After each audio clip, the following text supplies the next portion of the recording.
The McAlvany Weekly Commentary, covering monetary, economic, and geopolitical news events. The ETF market is a little bit like Frankenstein. We gave it life, now we get to see what happens to it, because it's never been tested in a liquidation mode, where market makers are absent from the market or are capital constrained and cannot come in to any degree. So with that in mind, $3.4 trillion in assets, we don't know what the impact is as they're liquidated in part. Now here are Kevin Orrick and David McAlvany.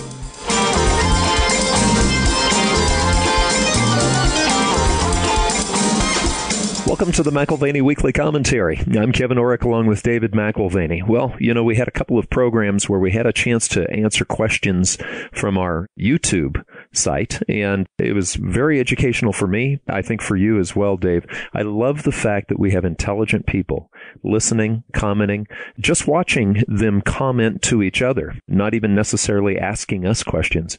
It's incredible to me to see just how deeply some of these people are thinking and how a lot of them are not fooled by this incredible mania market optimism. Well, the dialogue, clarifies things. And I think that's one of the things that's unique with technology today is it increases the amount of communication which can occur around a particular topic and the speed with which it occurs. Yeah. That dialogue can be upsetting if you go back to the Arab Spring, where all of a sudden people are dialoguing about something they don't like and they converge on a particular spatial location and they end up changing the world. Right.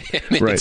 So technology it's a blessing to authoritarians and autocrats, something of a curse, but really a fascinating thing to participate in. And you're right. We really enjoy watching the conversations come alive. Well, the speed of information transfer has matched the speed of money transfer. We're going to talk here in a little while about the SWIFT system and how quickly things change now, even compared to, 10 years ago when we had the financial crisis erupt last time. And then if I were to go back another 10 years before that, Dave, the IPO .com craze, anything that was a new initial public offering that had .com behind it, it immediately skyrocketed. And that was a signal of the beginning of the end. But could you imagine if we had a .com crash 20 years hence? Most people had slow internet back then. Back in 1998, come on. You still were connected to CompuServe. At this point, with the click of a mouse, you could have billions or even trillions of dollars try to liquidate and find that it can't. Well, fast forward to 2007, 2008, as the market was imploding, that fall, we had fall into the spring of 2009, we had a number of instances where your big brokerage firms had to shut down their trading platforms. Yeah. They could not take the volumes. And if you were putting trades online, they weren't taking them. I remember you tried to get out and you were locked out. Yeah, there's certain positions that I decided to keep on and certain that I had already sold out of. And in this case, Charles Schwab, not taking orders. And that was a fascinating experience to realize that the New York Stock Exchange and NASDAQ are fully functional. Yeah. And we do live in the internet age and things do travel practically at the speed of light or faster. And lo and behold, it doesn't really matter. Things can cause sort of a grind to a halt. Well, and the big boys always win, because if you remember the flash crash of 2011, the stock market lost 1,000 points just almost instantly and came back. Well, the people who actually placed beneficial trades, who were thinking and seeing a lower price, those trades actually got canceled and reversed after the flash crash. So, sometimes you can't win for losing and you can't lose for winning. Well, let's just talk about Greek treasuries for a moment, because Greece is a country that we talked about a few years ago as always every week being in danger of going bankrupt, if you recall. Greece is a dangerous place to invest, yet you'd never know it the way they're pricing the money right now. And interest rates are the way that you can tell how people price risk. Looking at short-term rates, Greek treasuries maturing in 2019. So you're talking about a rating of CAA2, which is pretty low on the scale of things. If you're thinking of sort of an A through F grading scale as in school, this would be like a D to D minus. You would not let your grandmother invest in CAA bonds. No, and in fact, it's yielding 1.44%. And, that's a little bit confusing. You ask yourself, are they speculative?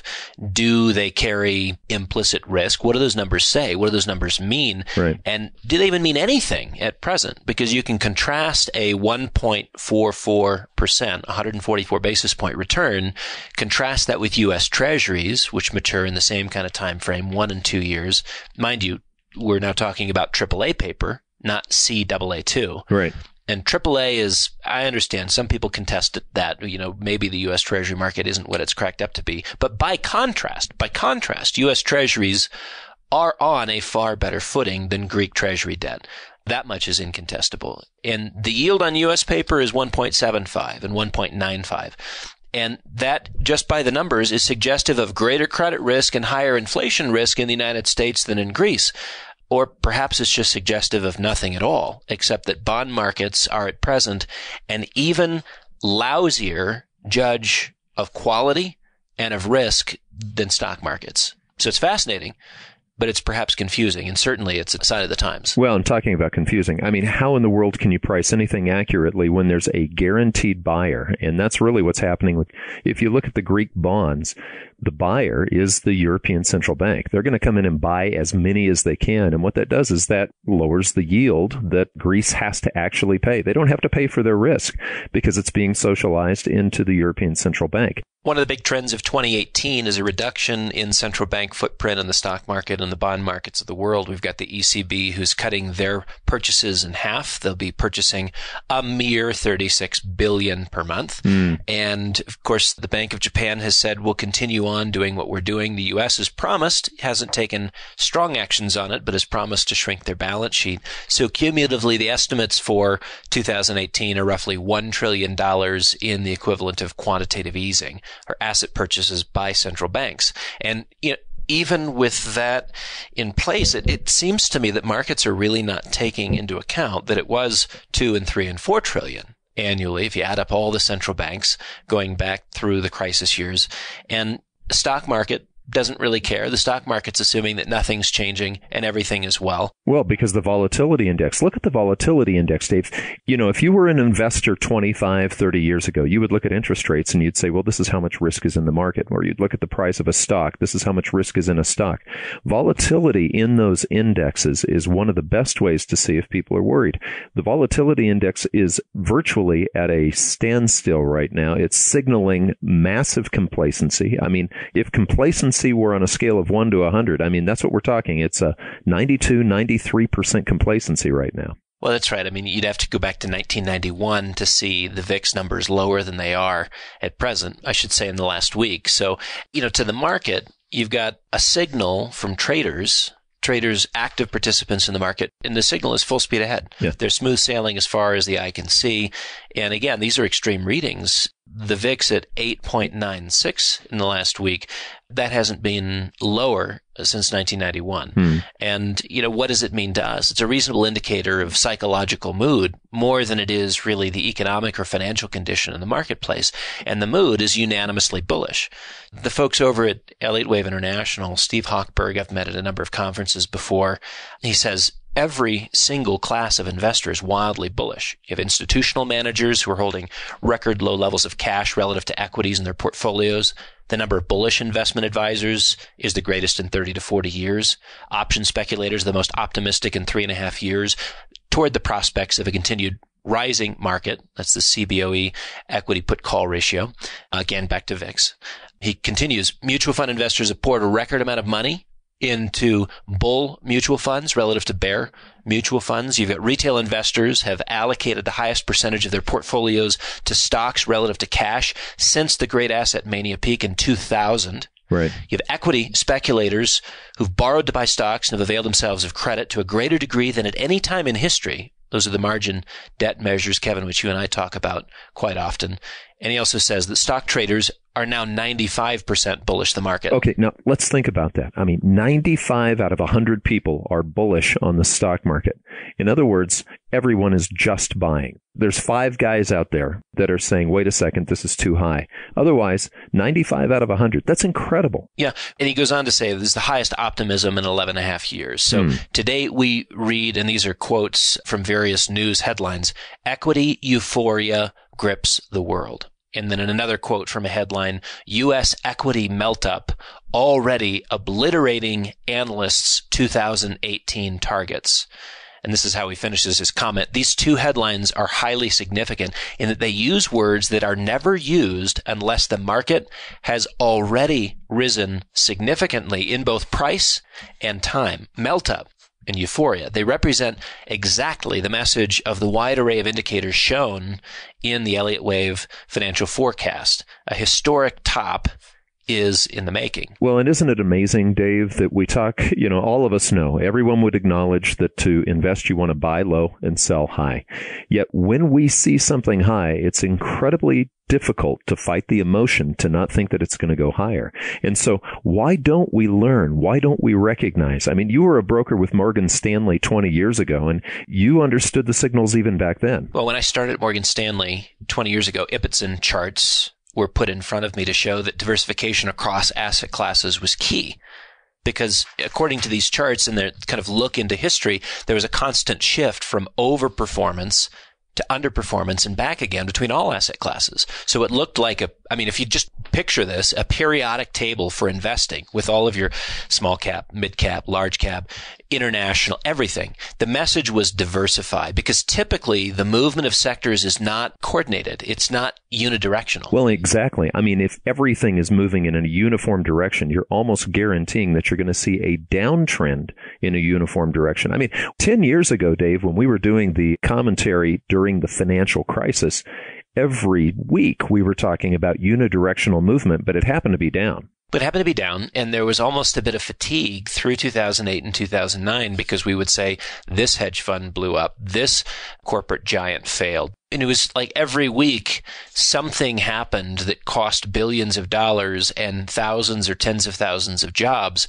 And after a few weeks, it was almost like casualty fatigue in the army. It was very What's dark. The difference between 10,000, 100,000, and a million body bags? It's like, it's just a lot of people, right? Yeah, so when all assets go down, you really do have a real problem. And I guess the key here is that uniformity of trend.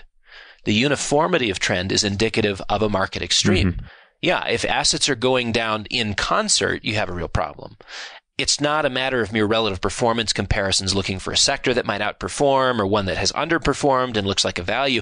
Everything losing value, what it speaks to is the psychology in the market at the time. Mm-hmm. A universally pessimistic psychology puts you closer to a bottoming in the market price by the day. And when all asset classes move up in uniform fashion, it also speaks to a lack of discrimination between asset classes. It's just on the other end of the spectrum. So set aside individual attributes, set aside value, set aside risk metrics. We're talking about favoring the opposite psychology, uniform bullishness, uniformity of trend, up and away. That's the mark of today, whether you're talking about stocks, bonds, real estate, you name it. Everything works. Everything is working until nothing works. Well, and let me just throw out, back in 1987, I remember there was an article that said that you could throw a dart at the Wall Street Journal and actually beat the experts. Okay. And I think we saw the same thing in the late 1990s with tech stocks. I know we saw the same thing back in 2006, 2007. I think we're seeing the same thing now. So the good news is we have new highs in the Dow, NASDAQ, and S&P. The bad news, the sobering reality, is that every day of gains brings us that much closer to a reversal in trend, putting in a market top, as the Elliott Wave guys have said. So, watching for uniformity is helpful. And again, it's not normal for all asset classes to be moving up. When they are, it just says that caution is being thrown to the wind, and you're really getting a picture of the psychology in play, because ordinary investing requires discrimination. What are the qualities, attributes, risk and reward metrics? How am I going to benefit? What are the risks? Where could I lose? To what degree? How fast? All of those things matter, right? Except when they don't matter. And again, they don't matter when you're seeing sort of a herd mentality and people just saying bullishness, bearishness, one theme or the other. And again, it's indicative of market extremes. Well, let's look at something. And I remember Chris Martenson, when we had him on, he was big on rate of change. That's another key indicator as to where you are in a cycle. You can have something slowly climbing for many, many years, but when the rate of change increases and it starts to go parabolic, that's usually a signal that you better pay attention. Yeah, I remember one of his analogies in, I think, his earliest book. Neat guy, background in science before he took an interest in economics. And so when he's talking about what happens in a petri dish and the multiplication factor bacteria in a petri dish and how you've got cells dividing and then those cells divide and you've got this basically what is a compounding function. Right. But it overwhelms the petri dish with this mushy mess in the bottom, right? And that is what we're talking about. Rate of change is very significant. Very, very significant. So we mentioned the uniformity of trend. That's a healthy indicator. The rate of change is too. So watching for uniformity, helpful. Note to self, so too is looking at the rate of change. And the rate of change in an asset class or sector, you can think of it as sort of the steepness on a growth curve. It also gives you an indication of trend sustainability and where you are in the trend. The longer the time involved, because you're racking up cumulative change, and also sort of the more vertical the growth curve, the less sustainable. So as a percentage change from one year to the next, you might have 30 to 50% increase. That's fast. That's very fast paced. But what if you have 50 to 100% increase? That rate of change is radical. If you get over 150% per year, or in a short period of time, say 6 to 18 months, maybe even 24, you have the makings of a collapse. Well, okay. So Dave, you're training for, I think I heard last night, 3 more half Ironman races this year. And I've done one with you, and I've done some shorter triathlons. And I can tell you, the hilly triathlons are a lot harder than the ones that just slowly increase in elevation. In fact, there's one down in Phoenix we call Bartlett Lake. Okay. That's a great place. And you have to train for a rate of change increase on the bike, on the run. I mean, it's not just gradual. You have massive rate of change increases, especially that last run.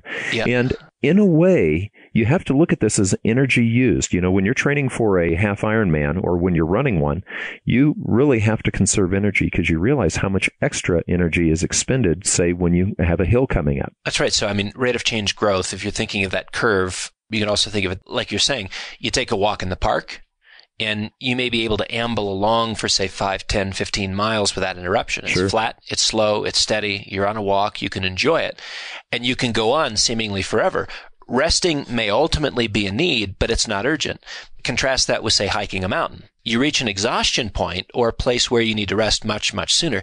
There's a different energy needed to ascend. Now, take that one step further. Imagine climbing a vertical rock wall, and the exhaustion point comes even sooner because the energy required to go the distance increases, and the effects of energy expended become more obvious as time wears on, right? So you get near the peak of your climb, your arms are barely hanging on, your fingers and parts of your muscles and back are cramping, you can barely hold on. Markets expend energy to climb, and we're witness to a vertical ascent, not unlike past business cycles, okay, where the steepness of the growth curve, what I refer to as the rate of change, or ROC, becomes a critical factor. It becomes a critical factor in the sustainability of the trend. So 2017 marked the steepening of the curve, coupled with the remarkable uniformity across all asset classes and geographies. Yeah, it's not just here in America. Right. So if you're looking at overseas equities, the Austrian market was up 47%. The Athens Stock Exchange for 2017 was up 41%. Warsaw was up 41%. Argentina was up 49%. The Chilean index was up 44%.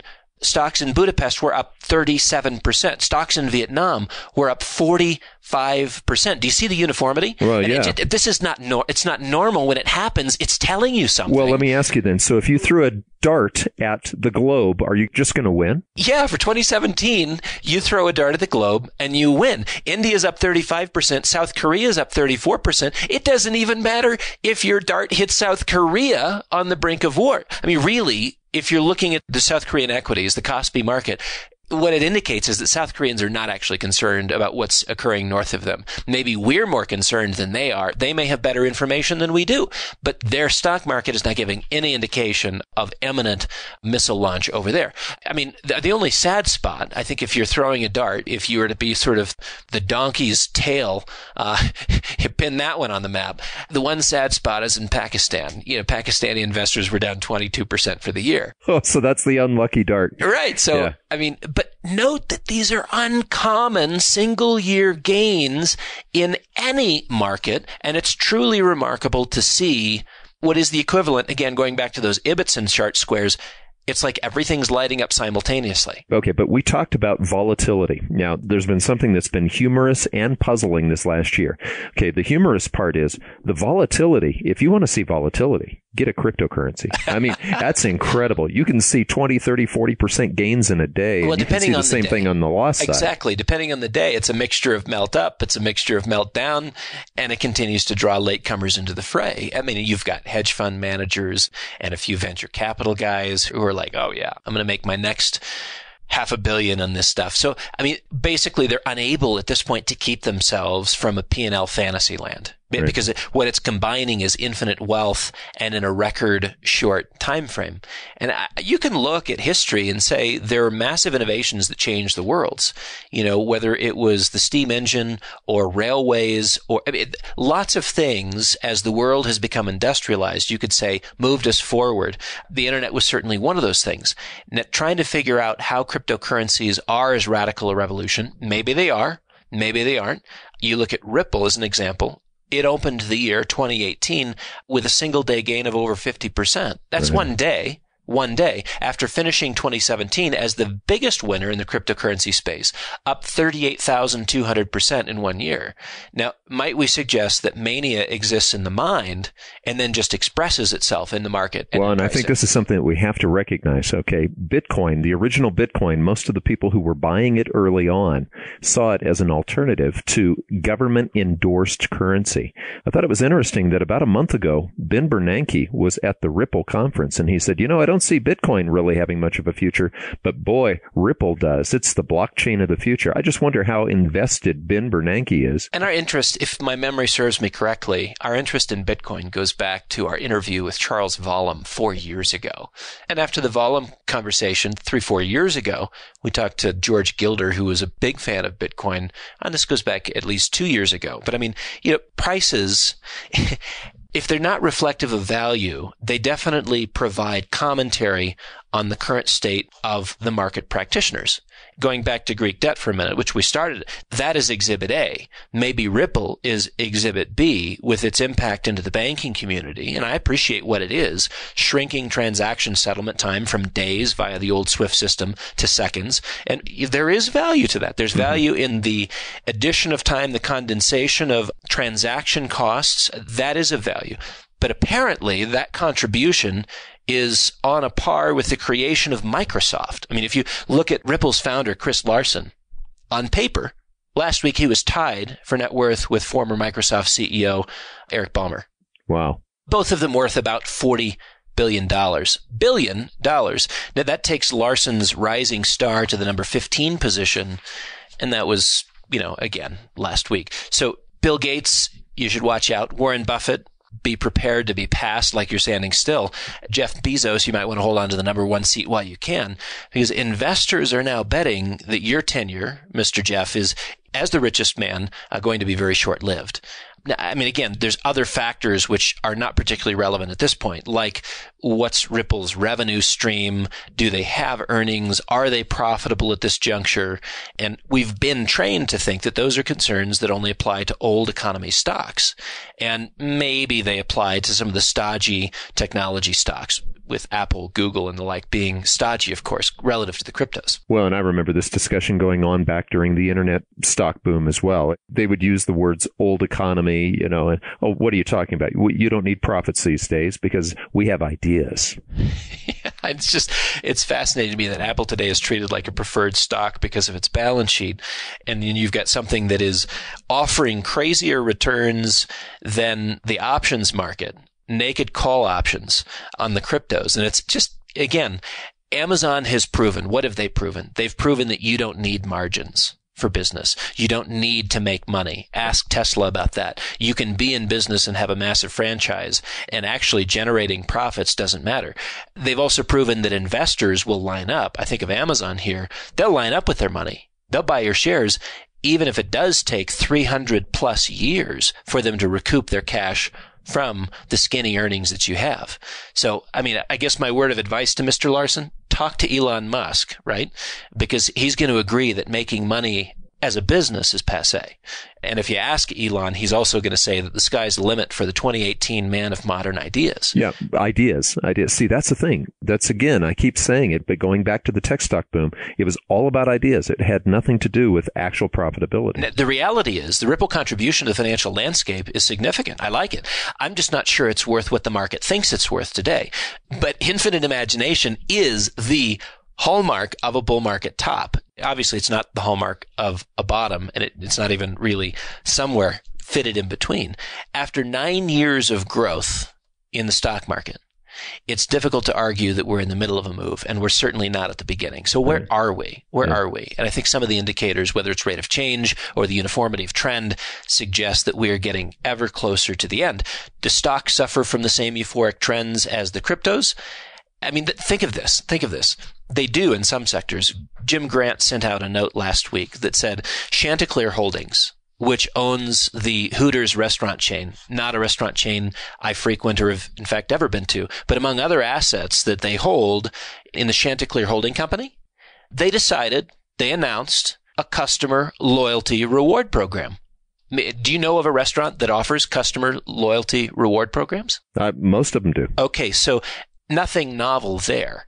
But this one will be built, according to their announcement, on a blockchain architected platform. So you've got the keywords for the modern buyer or the algorithm, which includes blockchain. And guess what happens?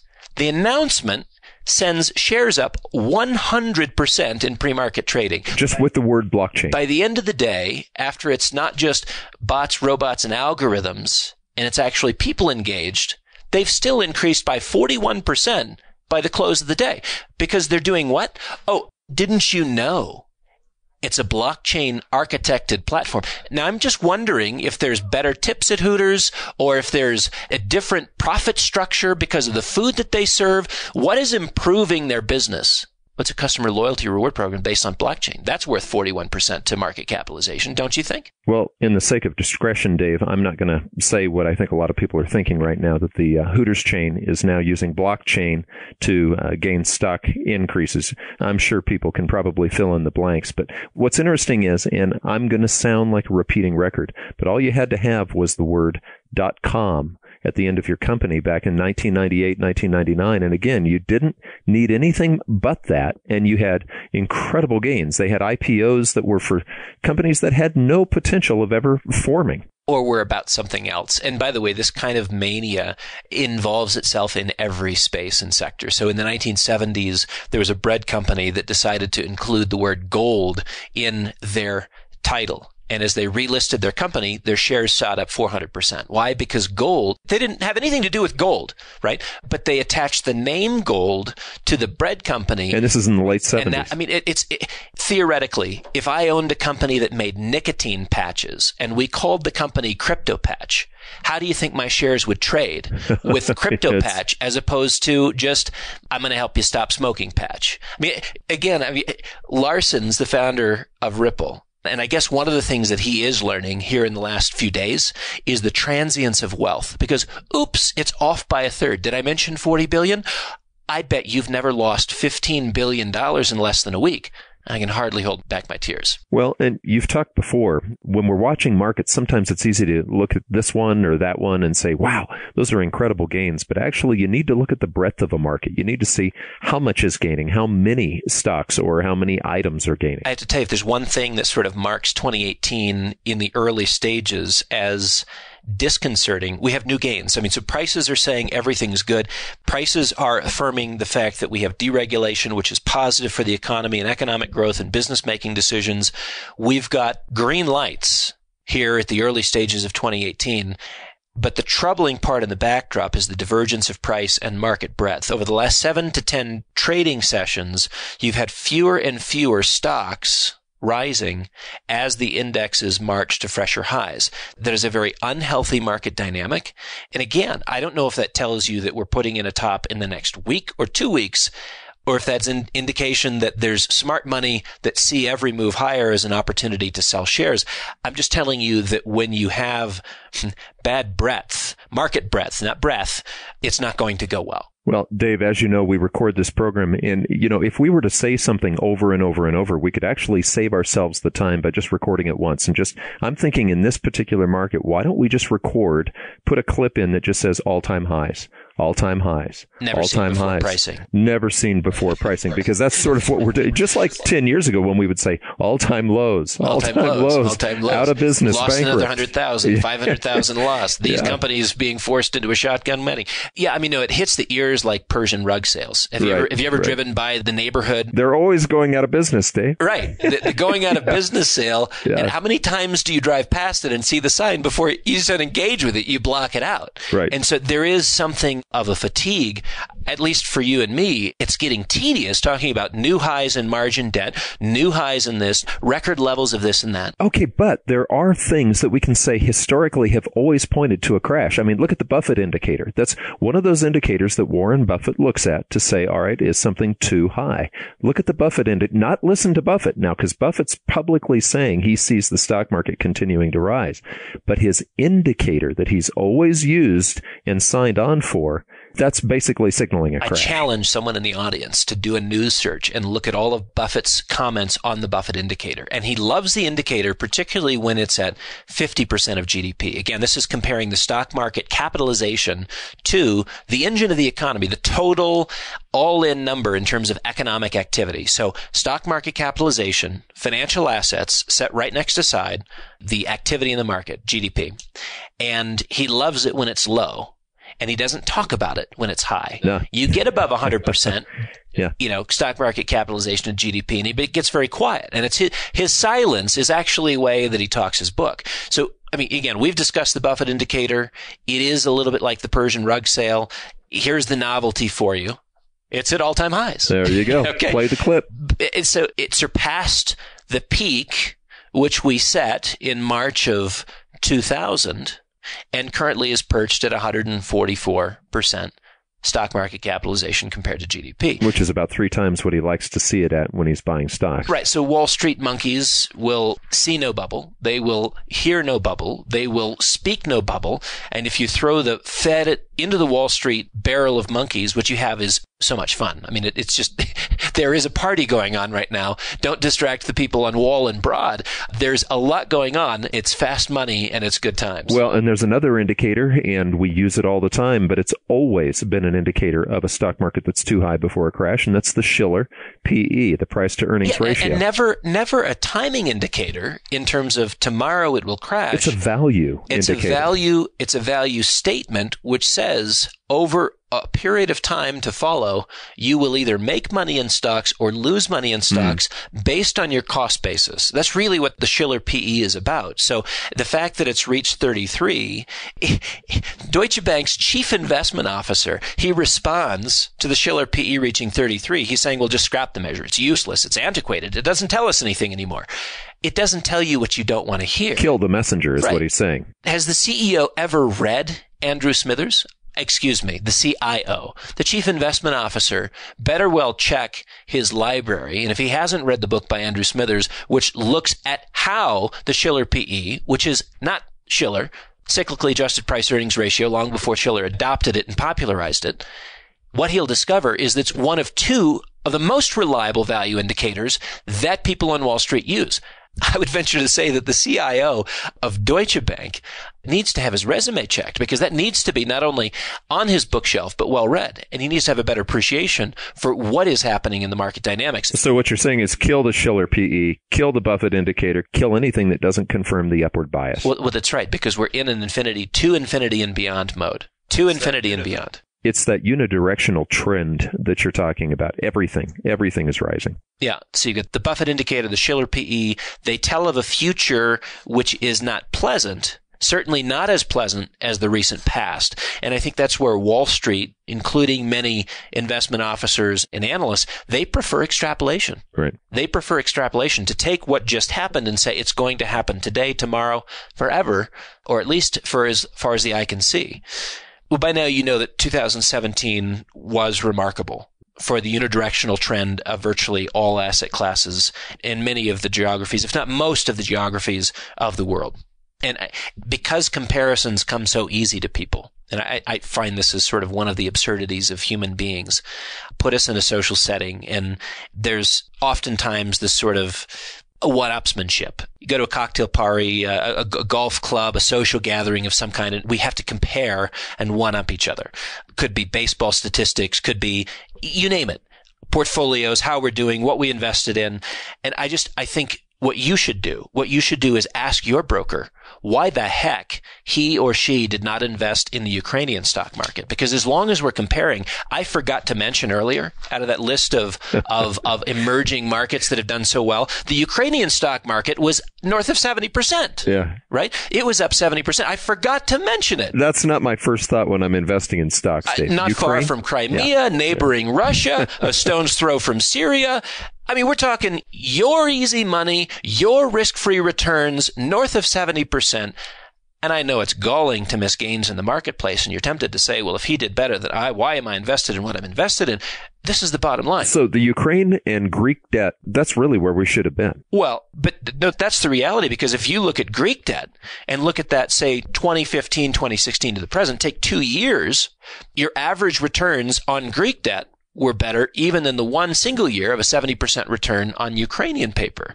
It's really interesting. The market is pricing that paper today in Greece below the risk-free rate. I'm talking about U.S. treasuries, right?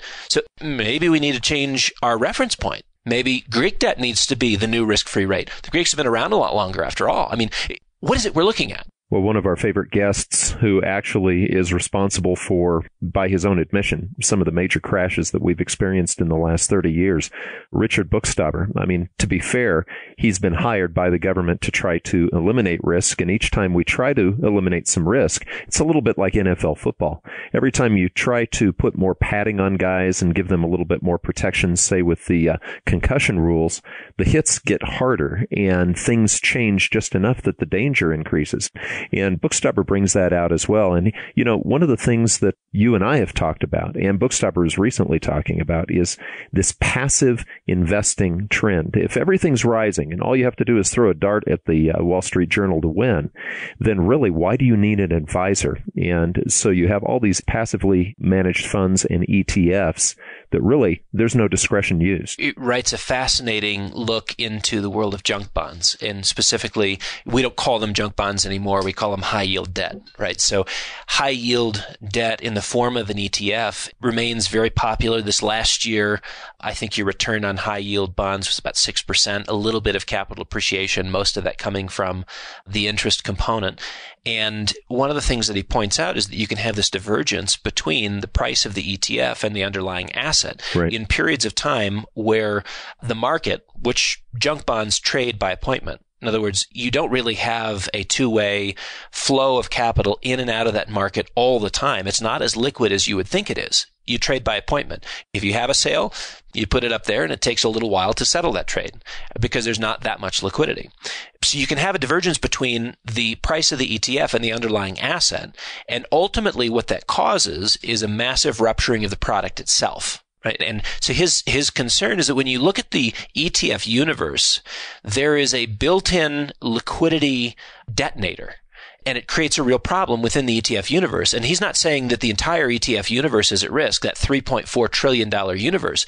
But he is saying you look at products like HYG and other high-yield exchange-traded fund products, and they do represent something that changes the way people trade.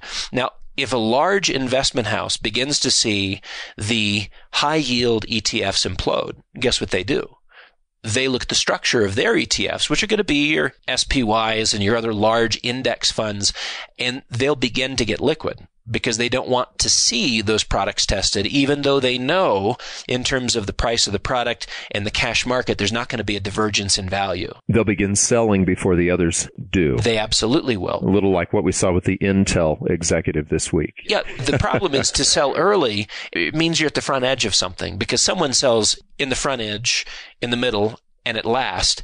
And it's interesting because Bookstaber, again, you said responsible. I don't know that I'd say responsible. I think he was in the vicinity. Right. That's what he said. Every time there was a blow up in the derivatives market, he was in the vicinity. Now he's risk manager at the University of California for their pension fund. And you're right. He did spend the last 6-7 years in Washington crafting the Volcker Rule, helping with it and looking at the unintended consequences of it. And he's basically looking at and saying, we have something already in place that gives us the ability to say, we built this monster, and now it's just a question of how much time goes by before that monster bites us. I mean, in essence, do you know what he's saying? He's saying that the ETF market is a little bit like Frankenstein.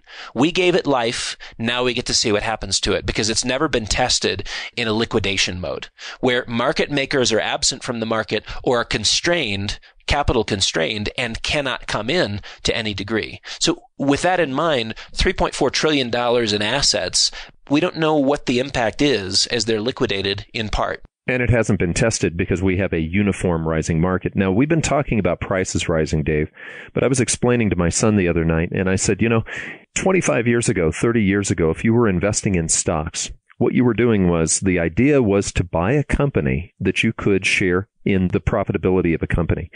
Now, all people are doing is just buying a stock with the thought that it will rise higher. They don't care about profits. So clear this up for me. When I was a little kid, I remember setting up a little blue lemonade stand. Actually, it was a Kool-Aid stand. And the only thing that I was really concerned about was delivering a product at a price that was a little higher than what I put into it so that I could have earnings. Now, where did the earnings go this year? I mean, people aren't really thinking about that. They're thinking about momentum of price, but they're not really thinking about the earnings of the companies that underlie those stocks. 2017 earnings were impressive compared to 2016 earnings. And I think that's the key note there, because 2016 was so ugly that 2017, by comparison, won the beauty contest. And you think, well, this is just beautiful. Did some of that have to do with stock buyback, though? Well, I mean, there's games that can be played with earnings for sure on the earnings per share front. But I think what I'm interested in is the question of 2018, and when you have a good number year on year, can you duplicate that year on year improvement into the next year and into the next year? So these year on year comparisons are really critical. The reason why 2017 shines like a diamond is because 2016 was punk. Now, because 2017 shined like a diamond, it's going to be very hard to see an earnings improvement that impresses Wall Street as we head into and through 2018. Okay. So again, it's a lot in the markets is about expectations and euphoria, right? And I'm just doubtful that you're going to have a lot of euphoria that is sort of the surprise aspect of beating expectations. We've had easy money, which has helped us with asset price inflation. One of the things that it has not done, it has not inflated sales. It has not inflated revenues. So we do have an improvement on earnings, but earnings can be gamed pretty easily. The truth of the matter in terms of the health of corporate America, sales and revenue still lagging in terms of the price increases, are lagging relative to the price increases. Well, let's go back to rate of change then, because if you've got rate of change dramatically increasing in the stock price, you should also have the rate of change dramatically increasing in earnings, should you not? You're not going to see that year-on-year change for earnings. You won't see it in 2018. If we have an improvement, it's going to be unimpressive, which again, how do you take the Dow from 25,000 to 30,000 or 25,000 to 40,000? You have to have a continual march, a continual resetting with new and better information, new and better sales, increasing demographics. There has to be fundamentals supporting it. So far, we've had games and funny money, but nothing else. So we talked before, as the curve steepens, you have to ask yourself the question on rate of change, where are you in the cycle and where are the investments that you hold in that cycle? I looked at a fascinating conversation with an investor I have a lot of respect for, Jeremy Grantham, and he runs a multi-billion-dollar fund out of Massachusetts. And it was just interesting looking at his comments because I thought they reflected a person who'd been snake bit. He lost half of his assets in 2000 and he lost half of his assets in 2007, not because of market losses, but because investors looked at what he did, which was cautious, and he was underperforming the market, and they fired him because he was underperforming the market. Now, he was underperforming the market in 1999 as stocks went into into a parabolic move higher because he wanted to preserve value and he went into cash. And people fired him for doing what ended up being the exact right thing. Right. And he was fired in 2008 and 9 because he did the exact right thing. It's like Jeremiah the prophet, Dave. Jeremiah the prophet was right over and over and over, but they continued to fire him and wanted to kill him. So this is Jeremiah the Grantham, and I think he's snake bit. Yeah. I mean, that's when I read his most recent comments, I thought the one thing that he wants to hedge right now is not downside risk. He wants to hedge against underperformance. Okay. And this goes back to he's fatigued. Acronym. Dave, he's fatigued. I think so. And maybe it's 79. I have a tremendous amount of respect for him. Right. But, you look at the fear of missing out. You look at what happened in 2000 and 2007. I understand there's parabolic moves which happen at the end of every bull market. Perhaps that's what we're into. Perhaps that's what we're on the edge of. Perhaps that's what we've already completed. But the fear of missing out is spreading, and it's spreading far and wide, and it's even entering the minds of some of this era's very best investors. Including Grantham. And again, I'm just looking at indicators, whether it's FOMO with Grantham or whether it is the uniformity of trend with the global equity markets, whether it's the VIX sitting at less than 9, whether it's a rate of change increasing at a rate which says, you know what, we're going to have to take a break in here. You're spending energy to get to these levels and you cannot continue that ascent. These are all things that just say 2018 is a fascinating year. It's going to be a fun year. It's going to be a dynamic year. It's going to be a year where you need to be nimble. I would suggest being liquid. Does it make sense to own gold? I think it does, because one of the things that you have in play here, and I think plays particularly well for gold, is neither an inflation nor a deflation theme, but it's a confidence issue in central banks. Should we have the slightest hiccup in the Dow, S&P, NASDAQ, bond market, or currency markets, guess what is in play? What in play is a questioning of the veracity of central bank monetary policies. And to the degree that there is a lack of confidence in the masters of the universe, there is a lack of confidence in the universe in which they operate, right? And this is where I begin to have real concerns. I think there's opportunities on the downside. Launched our tactical short for a solid reason. But I think that issue of lack of confidence in the central banking community is what drives gold higher in the 2018-2019 timeframe. What's unique about this is that we've already spent a tremendous amount of energy getting ourselves sort of back up on the pony that bucked us off from 2008 and 2009. And the general public falling off again, it's a walkaway moment. It's a walk-away moment where no longer are they looking for value in stocks.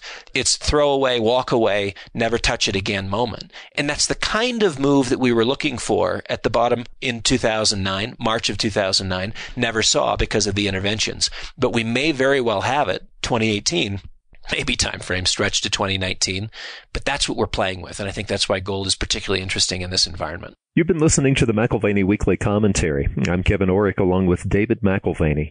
You can find us at McAlvany.com. That's McAlvany.com.